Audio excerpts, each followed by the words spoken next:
Hey, Rio here once again, sharing spiritual journey and lessons from different practices. Today we're going to talk about how yoga pranayama, yogic breathwork can help us prepare for meditation. I wrote this in May 2018, so this was after my advanced yoga course, my first pranayama training, and before my first breathwork facilitator training. So at the time I was focusing on teaching meditation, and I discovered that through studying in India, came to the realization that meditation is an advanced practice. And nowadays everybody's like, oh yeah, if you're stressed, meditate, and there's meditation apps and whatnot.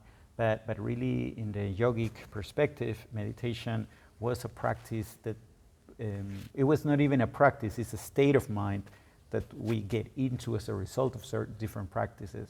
So traditionally in yoga, we start with the yamas and the niyamas, a right way of thinking and acting. For example, non-violence, non-stealing, not telling the lies, having certain restrictions or control about the use of our sexual energy, and so on and so forth. Then we have asana postures, postural yoga. Patanjali defined asana as a comfortable and sustained position. So this is supposed to get the energy flowing through the body, and really is starting using the body as an antenna for pranic energy. Prana is a life force energy in the cosmos. Then we have pranayama. After pranayama, breath control or expansion of the life force energy through breathing techniques. We have patrihara, sensory withdrawal, mainly the practice of yoga nidra, which I will explain later in a different episode. And then after, we have concentration, meditation, enlightenment, right?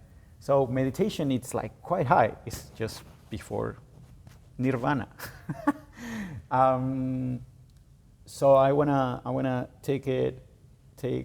invite you to take a moment to, before you even consider meditative practice, to explore deeply, or just explore breathing techniques.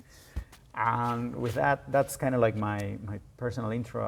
I'll read you my post. So many find meditation very hard practice, and eventually drop out. But yogic pranayama may be the answer. Meditation has grown in popularity, being adopted by corporations, schools, sports teams, etc., as part of their well-being programs. But the practice is, of course, recognized for its positive effects, neurological benefits, including neuroplasticity, etc.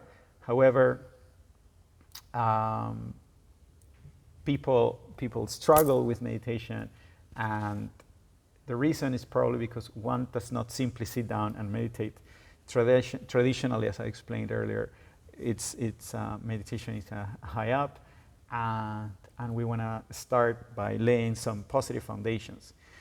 Pranayama in Sanskrit means, prana means vital energy or life force. And pranayama has a couple of different meanings. Prana, life force energy, and yama is control.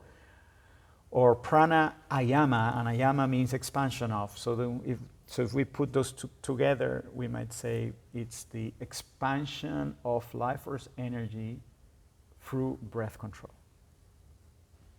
And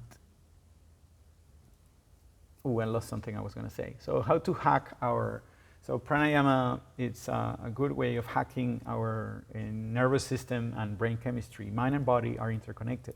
The main life support system, like the digestive system, cardiovascular system, and the respiratory system, run automatically by the brain through the autonomic nervous system. However, the respiratory system, it's the one and only that we can control willfully. So the breath is a sort of backdoor to hack our biology, because by breathing slowly, we can calm down the heartbeat. By breathing fast, we can activate and energize, and so on. So controlling the breath can help us actually develop the concentration needed to prepare to go out into meditation. The power of pranayama is also in the practice. It requires focus, develop a higher level of concentration needed for meditation. For example, if you focus on the breathing speed and certain breathing ratios, inhale 4, exhale 8, the mind gets busy and focus on the sensation of breathing, the act of breathing, the length of breathing, and this can help us with our concentration and meditative efforts later on. From breath control to meditation. So the normal state of the mind is like a light bulb. Light goes in all directions. As we start concentrating, it's more like having a flashlight that it funnels the light into a big circle. Say if you point it on a wall, you'll see a big circle. And then meditation, it's like trying to get that circle as small as a dot. It's one pointedness of mind. So the next time you practice meditation, I highly advise that you consider, if you have, say, 10 minutes or 15 minutes, stretch for 5, stretch and release physical tension through the body by stretching or doing some asana. Breathe actively or passively, but practice breath control, pranayama, for 5 minutes, and then spend your last 5 minutes nice and relaxed and loose and already in the concentrated mindset to practice meditation, whatever form of meditation that you like. And yeah, that's it. Like, just to quote a friend who taught me, Roshan, who told me that meditation is like eating rice. You gotta cook it first. So you cook it by stretching, by breathing, and then you can sort of, it's softer and it's easier.